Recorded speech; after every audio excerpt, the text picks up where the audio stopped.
persamaan dengan salah satu suku berbentuk akar. Jadi variabelnya itu ada di dalam akar.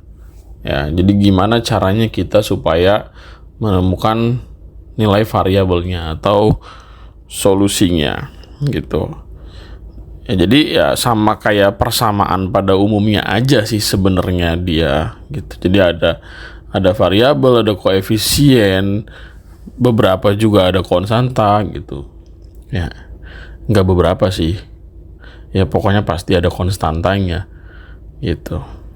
Mungkin kalau bentuk umum nggak ada sih. Jadi langsung gue kasih contoh soalnya aja kali ya. Misalnya, bentar, enaknya kita pakai angka berapa ya? Wait, oke. Misalnya gini, contoh ya, langsung contoh soal. Atau nggak gini deh, gue kasih notes dulu deh. Gue kasih notes dulu ya. Notesnya adalah apa? Sini aja deh. Untuk menghilangkan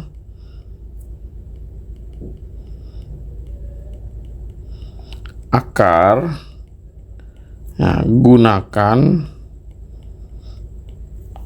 sifat bentuk akar. Nah, yang mana sifat yang dimaksud? Nah, sifat yang dimaksud adalah misalnya gini, kita punya ada akar pangkat N dari A pangkat M itu adalah A pangkat M per N. Nah, terus kita juga bisa menggunakan sifat yang satu lagi, yaitu jika ada A pangkat M lalu dipangkatkan kembali N, maka pangkatnya dikali. Jadi A pangkat M dikali N gitu. Nah, jadi supaya ya bentuk akarnya ini hilang ya. Nah, bentuk dari A dengan pangkat pecahan M per N ini supaya pecahannya hilang ya, supaya pangkat pecahannya hilang, maka dia harus dikali dengan nilai dari penyebutnya gitu. Jadi karena ini penyebutnya adalah N, supaya pangkat pecahannya ini hilang ya jadinya dikali dengan N ya. Jadi A pangkat M per N, nah ini dia harus dipangkatin N gitu, sehingga jadinya A pangkat M gitu. Karena kan kalau kata guru sekolah ya, ini dicoret kan, kalau dikali kan jadi sisanya M gitu, hasilnya M. Atau M dikali N dibagi N, ya hasilnya adalah M gitu. Nah, langsung aja kita ke contoh soalnya ya. Contoh soal,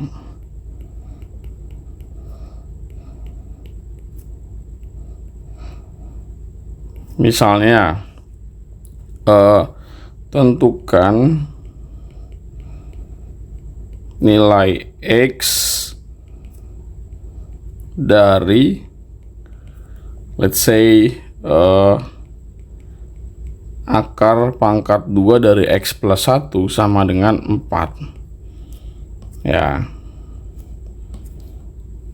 Berarti gimana tadi ya? Nah, langkah pertama adalah pastikan kita bisa mengubah bentuk akarnya ini menjadi pangkat pecahan.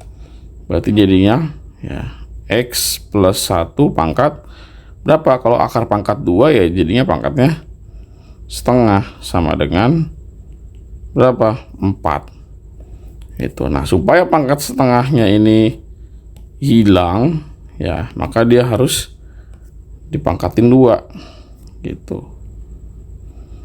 Ini pangkat 2, ini juga pangkat 2. Nah, setengah dikali 2 kan 1 hasilnya kan. Jadilah di sini X plus 1 sama dengan 16. Ya udah, isolasi X tetap di ruas kiri. Jangan dikemana-manain. Ya, jadi kedua ruas ya dikurangi dengan 1 gitu. Atau satunya pindah ruas kalau kata guru sekolah ya. Jadi X sama dengan 15. Ya, jadi nilai X sebagai solusi adalah X sama dengan 15. Lagi ya, tentukan nilai X dari misalnya akar kuadrat dari 3X berapa ya? 3X min 2 sama dengan 5. Jadi X-nya harus berapa? Nah, langsung aja kita jadiin pangkat setengah, ya kan?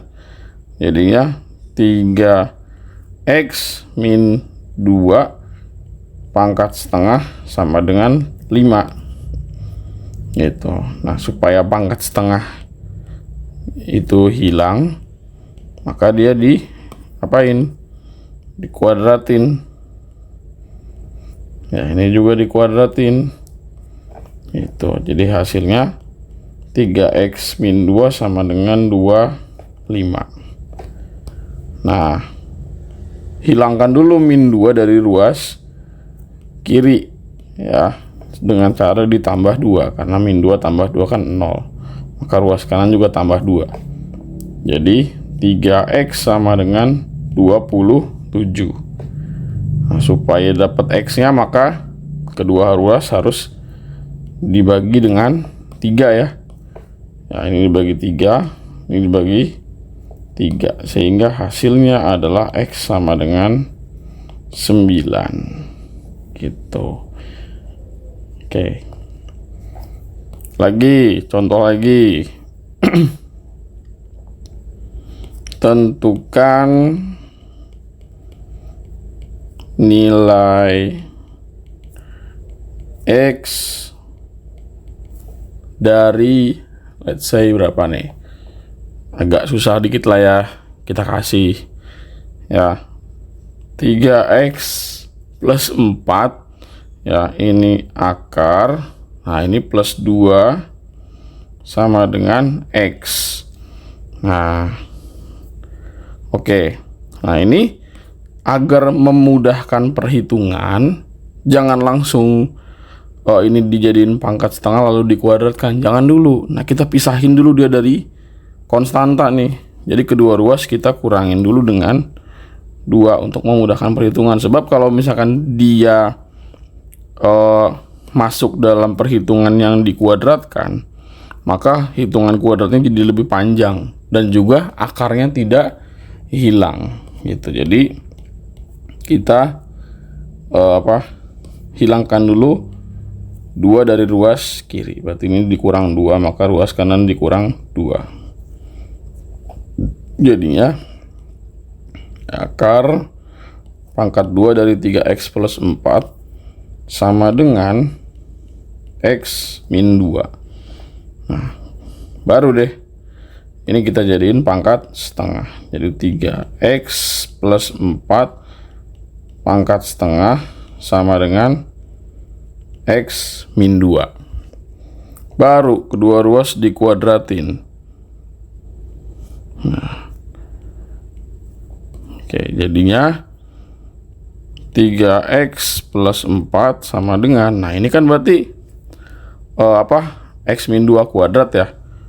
Ini kan kalau dijabarin lagi jadinya X min 2 dikali dengan X min 2, jadinya X kuadrat min 4X plus 4 itu. Jadi X kuadrat min 4x plus 4. Buat yang bingung ini kok bisa seperti ini, nah itu perkalian distributif ya, atau perkalian pelangi kalau di sekolah diajarinnya. Nah, supaya ini jadi persamaan kuadrat yang sama dengan 0, maka kedua ruas dikurangi dengan 3x plus 4. Ya, biar sisi kirinya itu 0. Jadi ini min 3x plus 4 sama dengan, nah ini dikurangin dengan ini ya, min dalam kurung 3x plus 4. Oke. Jadi 0 sama dengan x kuadrat min 4x plus 4 min 3x min 4. Sehingga hasilnya 0 sama dengan x kuadrat min 7x. Ya, wih, ada salah kah? Oke. Nggak ada ya. Harusnya sih nggak ada. Bentar, kita cek lagi. 3x min 2. Oke. Oke, aman. Ini min 4x plus 4 min 3x min 4. Oke. 4 dikurang 4 habis. Ya. Nah, jadi persamaan kuadratnya 0 sama dengan ya x kuadrat min 7x. Nah, ini faktorkan, jadinya x dikali dengan ya x min 7. Sehingga ya solusi dari persamaan kuadratnya yang kita dapat adalah ya x sama dengan 0 atau ya x min 7 sama dengan 0. Nah, kedua ruas ditambah 7 jadinya x sama dengan 7. Nah, ada dua nih solusi dari persamaan kuadratnya, yaitu 0 dan 0 atau 7. Nah, sekarang kita validasi di sini. Ya, validasi.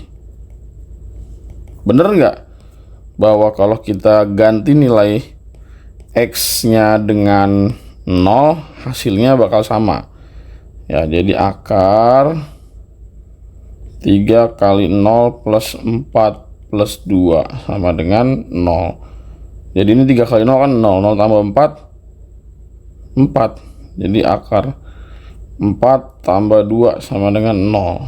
Berarti di sini 2 tambah 2 kan 4. Berarti 4, ya ternyata 4 tidak sama dengan 0. Berarti tidak memenuhi kalau nilai x-nya 0. Nah, sekarang kalau nilai x-nya 7, apakah memenuhi? Gitu ya. Berarti akar 3 kali 7 ditambah 4 ya, plus 2 sama dengan 7. Nah, berarti ini akar 21 tambah 4 plus 2 sama dengan 7. Berarti akar 25 plus 2 sama dengan 7. 5 plus 2 sama dengan 7. Maka 7 sama dengan 7. Nah, berarti memenuhi.